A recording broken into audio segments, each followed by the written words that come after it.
காவல்துறைக்கு எங்களுடைய பணிவான வேண்டுகோள், எங்க கூட்டத்தில் இருக்கக்கூடிய பெண்மணிகள் உட்கார்ந்து இருக்கக்கூடிய ஏரியால கண்ணாடி பாட்டில வச்சு அடிச்சுக்கிட்டு இருக்காங்க. கமிங்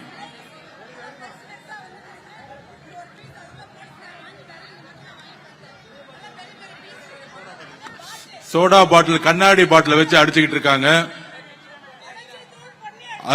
தூள் பாட்டில உடைச்சு தூள் அடிச்சு ஒரு பெண்மணியோட ஷோல்டர்ல அடிச்சிருக்காங்க. திமுகவுடைய இந்த சதி திட்டத்திற்கு நாங்கள் குரல் கொடுப்போம். காவல்துறை இதை கடுமையாக இப்பொழுதே கண்டிக்கிறோம். இல்ல இதே இடத்துல நாங்க உட்காருவோம், கிளம்ப மாட்டோம்.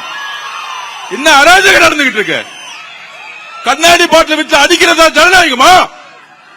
திரு மு க ஸ்டாலின் சார், நிப்பாட்டியா எல்லாத்தையும், நிப்பாட்டியா. இப்பயே எவ்வளவுதான் அடிப்பீங்க கேட்கிறேன். நாங்க பொறுமையா இருந்துகிட்டு இருக்கோம். திருப்பி அடிச்சா தாங்க மாட்டீங்க சொல்லிட்டேன் நானு. திருப்பி அடிச்சா தாங்க மாட்டீங்க. நாங்க பொறுமையா இருந்துகிட்டு இருக்கோம்.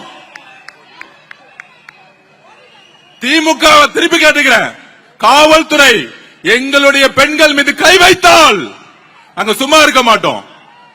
கண்ணாடி பாட்டில உடைச்சு எரிஞ்சது யார்? இந்த நைட்டை கைது செய்யணும், இப்பவே கைது செய்யணும். இல்லை என்றால் அதை வச்சா இங்கே உட்கார்ந்துட்டு இருப்பேன். எங்களுக்கு நியாயம் கிடைக்கல, இங்கே உட்காருவோம். எவ்வளவு பொறுமையா இருக்கிறது? கரூர்ல ஆரம்பிச்சீங்க, எங்க போனாலும் மிரட்டல்கள். இன்னைக்கு கண்ணாடி பாட்டில வச்சு எங்களுடைய பெண்கள் மேல அடிக்கிறீங்க.